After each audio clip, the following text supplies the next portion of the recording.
말씀 잠언 말씀입니다. 잠언 15장 16절 24절 말씀 한 절씩 교독하겠습니다. 16절부터 가산이 적어도 여호와를 경외하는 것이 크게 부하고 번뇌하는 것보다 나으니라.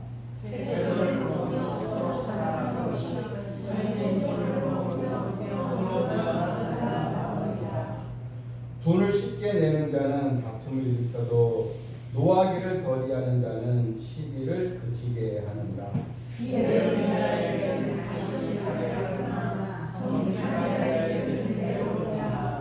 지혜로운 아들은 아비를 즐겁게 하여도 미련한 자는 어미를 없인 여기는다.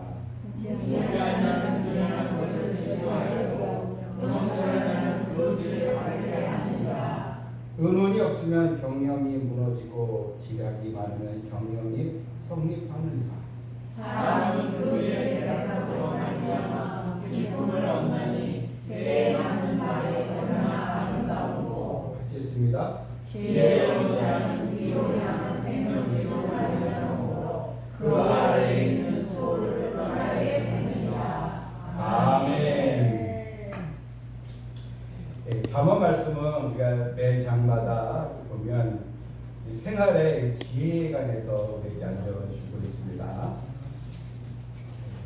그래서 행복한 신앙의 비결, 하나님 주신 지혜가 있어야 행복을 이룰 수 있다는 것입니다. 먼저 이 본문에서 각 가정의 이 경제적인 이 부분입니다. 여러분 16절을 보니까요. 가산이 적어도 여호와를 경외하는 것이 크게 부하고 번뇌하는 것보다 나으니라. 이 가산이 적다는 것은 그만큼 이제 궁핍하다는 것이죠. 북한의 이 탈북자들에 대한 이야기를 보게 되면 이구동성을 이제 한국에 와서 제일 놀라운 게 뭐냐? 한국에 와서 이구동성으로 하는 말이 집에 가서 찬물 더운 물 나온다는 거. 자기 너무 신기하고 좋다는 거예요. 오른쪽으로 틀면 찬물, 왼쪽으로 틀면 또 뜨거운 물 나오고. 이게 자기는 너무나 이게 기쁘고 놀랐다. 그 다음에 이제 쌀밥 먹는 거. 쌀밥. 처음에 우리나라는 잡곡밥, 보리밥 먹잖아요. 근데 그 쌀밥 그거 먹는 게 너무나 감사하고, 그 다음에 공중화장실 가면 두루마리 화장지 있다는 게 자기 그게 그렇게 신기하다는 거예요. 거기 다 종이 쓰잖아요. 종이 뜯겨가지고 거기는 두루마리 뜯기만 갖고 다녀도 되게 부러워한대요. 부자다 보면. 자, 근데 뭐 탈북자라는 이야기지만 여러분 이렇게 가난하다가 한국에서 작은 거 하나 우리 보면 아무것도 아닌 것 같은데 그걸 행복을 느끼고 기쁨을 느끼잖아요. 여러분 오늘 본문에도 그러니까 많다고 해서 행복한 것은 아니라는 것입니다. 제가 그 친구들 중에 이제 두 친구가 있는데 이제 주일학교 때부터 자란 친구들이거든요. 두 친구가 있는데 둘 다 이제 부모님이 이제 돌아가시고 있는데 한 친구는 강남에 사는 집이 이제 부자예요. 집도 막 정원 있는 막 100평 넘는 그런 부자고, 한 친구는 이제 넉넉하지 못해요. 그런데 그 부자인 그 친구는 부모님이 돌아가신 다음에 세 형제가 있는데 그 재산 싸움 때문에 그래가지고 서로 고소하고 유류분 소송 내고 그래서 서로 왕래도 안 하고. 근데 이제 한 친구는 부모님이 아무것도 없이 돌아가셨대요. 딱 장례 치를 것만. 근데 형제들이 싸울 일이 없대요. 네, 싸울 일이 없고 서로 부모님끼리 모이고 싸울 일이 없어 그러더라고요. 네. 그 얘기 들으면서 여러분, 이 하나님께서 계시고 믿음이 있어야지 이게 하나님보다 재물을 더 의지하면 이게 다툴 수밖에 없는 것입니다. 17절에 채소를 먹으면 서로 사랑하는 것이 살찐소를 먹으면 서로 미워하는 것보다 낫다. 이 성경은 그렇다고 무조건 가난이 좋다는 얘기는 아니에요. 하나님 우리에게 풍부한 복을 주시는데, 그런데 무엇이 중요하냐? 우리는 풍부에 처할 때나 비천에 처할 때나 자족할 줄 아는 걸 비교. 그러니까 자족, 감사, 이게 이제 중요하지. 그래서 우리는 가산이 많다고 해서 그걸 또 번뇌하고, 그건 하나님께서 우리에게 원하시지 않는다는 것입니다. 가정의 화목은, 행복은 소유에 많고 적음에 있지 않다는 것입니다. 바로 하나님을 경외하며 그의 길을 걷는 신앙생활에 달려 있는 것입니다. 그래서 마지막 때는 이렇게 나오죠. 우리가 살고 있는 시대는 세 가지 특징이 있다고 하는데, 그럼 이제 마지막 때가 되면 이제 진리 하나다 이것을 믿지 않는다는 것입니다. 종교다원주의. 그 예수님만 믿어야 구원받느냐? 아니다. 그래서 혼합주의 신앙, 이런 종교다원주의, 이게 이제 문제고, 두 번째는 이제 물질주의, 오직 성공을 향한 물질주의, 이게 이제 문제고, 세 번째가 이제 자기중심. 늘 사람들은 자기만 생각한다는 것이지만 남이 어떤 거는 상관없고 자기만 잘 되면 되는 자기중심. 그래서 마지막 말세에는 사람들이 자기를 사랑하며 하잖아요. 이웃을 사랑하라고 했는데 자기만 사랑한다. 나만 잘 되면 되고 남의 고통은 안중에도 없고 자기만 잘 먹고 잘 살면 되지. 이런 이기주의. 이게 이제 마지막 시대의 특징이다. 이렇게 나와 있습니다. 그러니까 서로 싸울 수밖에 없죠. 안 그래요? 왜 싸워요? 뭐가 나의 이익이 걸려있는데 욕심이 들어가는데 당연히 그게 부딪히면 싸울 수밖에 없는 것입니다. 그래서 오늘 성경은 채소를 먹으면 서로 사랑하는 것이 중요한 것은 서로 사랑하는 것이죠. 채소만 먹는 게 중요한 게 아니고 채식주의에 대한 것이 아니고요. 사랑하는 것. 잠언 17장일 때라도 마른 떡 한 조각만 있고도 화목하는 것이 제육이 집에 가득하고도 다툼도 낫다. 그래서 마른 떡 한 조각만 있어도 근데 집에 화목해요. 이런 또 은혜, 하나님께 주실 줄 믿고 감사하는 거죠. 그 다음에 이제 18절에 분을 쉽게 내는 자는 다툼을 일으켜도, 성경은 분을 내지 말라 얘기하는 것이 아니에요. 분을 쉽게 내지 말라. 사람이 화 안 나고 살 수가 있어요. 물론 사람마다 성격이 달라서 막 그냥 충동적이고 막 우발적으로 성격을 나타내는 사람도 있고, 그냥 예색하지 않지만 속에서 그냥 끙끙 앓고 화가 나가지고 그런 사람도 있고 있는데, 우리가 사람이기 때문에 감정이 있어서 화를 내는 자체가, 그것은 뭐 성경 화를 내지 말라는 게 아니에요. 근데 분을 속히 내지 말라. 좀 더 한 번 더 생각하고 내가 분을 내는 것이, 내가 화를 내는 것이 정말 정당한 것인지, 또 하나님께서 보시기에도 내가 맞는 건지. 왜냐면 예수님도 화내셨잖아요. 성전에 가셨는데 막 거기 비둘기 팔고 돈 받고 그러니까 예수님 화가 나가지고 그냥 다 내쫓고 다 뒤집어 엎었잖아요. 예수님이.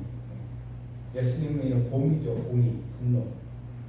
정당한 분노지 아니면 내 욕심 때문에 내가 분을 내는 건지 그것을 잘 감찰하는 것입니다. 그래서 분을 쉽게 내는 자는 다툼을 일으켜도 노하기를 더디하는 자는 시비를 그치게 한다.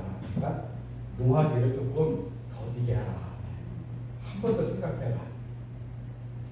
막 화가 나가지고 막 내가 쏟아 부을 때 그때 순간 한 번 더 기도하자. 하나님 어떻게 생각하실까?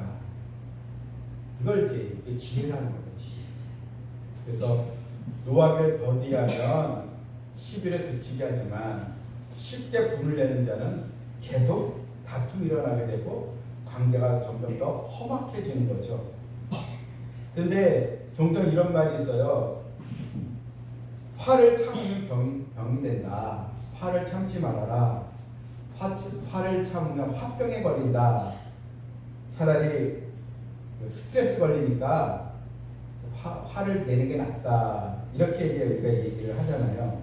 계속 참으면 우울증 걸리지 이런 말도 있는데 물론 뭐 일리가 있는 말이기도 하지만 근데 성경은 이렇게 얘기해요. 좀 늦춰라. 좀 더디게 해라. 그리고 쉽게 내지 마라. 왜냐면 화를 내면요. 즉각 화를 내면 그게 끝나니까 더 큰 화를 내게 되죠. 한번 내가 입에서 거침말이 나오잖아요. 그러면 그게 끝나나요? 계속 거침말이 계속 나오고 더 화를 돋구고 그러면 서로 상대방이 가만히 있나요? 또 공격하죠. 그건 뭐 전쟁이 일어나는 거죠. 그렇게 됐어요. 말싸움이 전쟁 싸움이 되는 것입니다. 그리고 성경은 그렇게 되면 죄를 짓게 된다는 거예요. 죄. 그게 화가 죄로 바뀐다는 거예요. 죄야. 에베소 4장 26절에 나오죠. 분을 내어도 성경은 말하죠. 분을 내어도 분을 내는 거 하나님 이해하신다는 겁니다. 그런데 분을 내어도 죄를 짓지 말고 또 해가 지도록 분을 품지 말고 그러니까 그걸 오래 가지고 가지 말라는 거예요. 화를 내도 화해하라는 것입니다. 마귀에게 틈을 주지 말라는 것입니다. 그러면 계속 분을 가지고 있으면요 마귀에게 틈을 준다는 거예요. 이게 이제 하나의 지혜고요. 또 보면 19절은 게으른 자의 길은 가시울타리 같으라 정직한 자의 길은 대로니라. 이건 뭐 우리가 세상 사람들도 아는 얘기죠. 부지런하고. 근데 성경에서 말하는 게으른 자의 길은 신앙적인 일로 얘기하는 거예요. 열심히 돈 벌어라 이게 아니고 신앙생활에 게으름이 있지 말라. 우리가 세상에도 열심히 하는데 주의 일, 하나님의 일에도 열심을 내라. 게으른 자의 길은 뭐예요? 가시울타리. 그러니까 게으른 자들은요, 뭐 편안하게 지내는 것 같죠. 결국 그게 점점 가시울타리를 쏘는 거예요.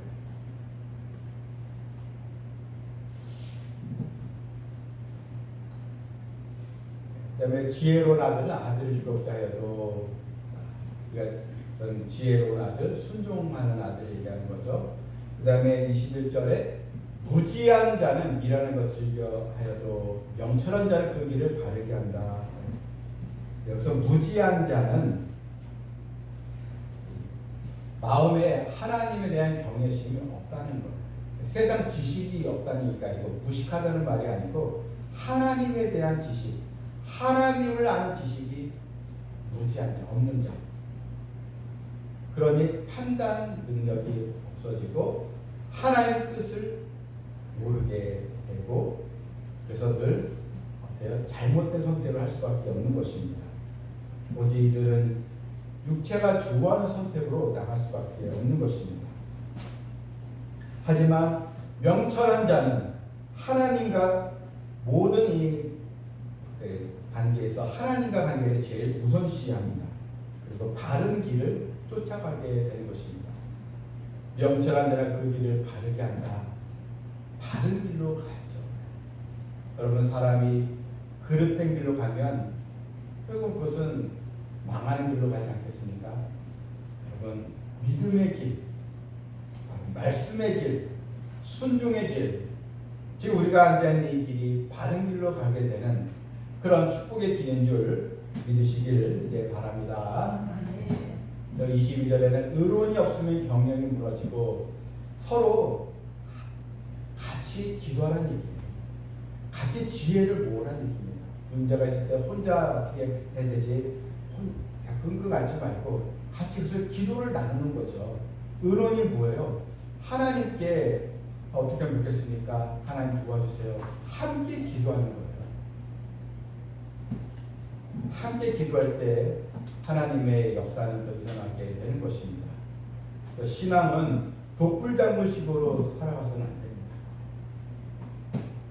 신앙생활은 공동체 의식이 있어야 됩니다. 그래서 우리는 서로 지체예요. 예수님이 머리고 우리의 팔, 다리 서로 지체로 연결된 유기체의 관계입니다. 그래서 신앙생활은 함께 해야 됩니다. 그냥 교회 와서 예배만 드리고 살짝 또 자리를 뜨고, 물론 개인 신앙을 유지하겠지만 그러나 그 신앙은 열매를 맺는데 사실 어려움이 있습니다. 믿음이 자라질 않습니다.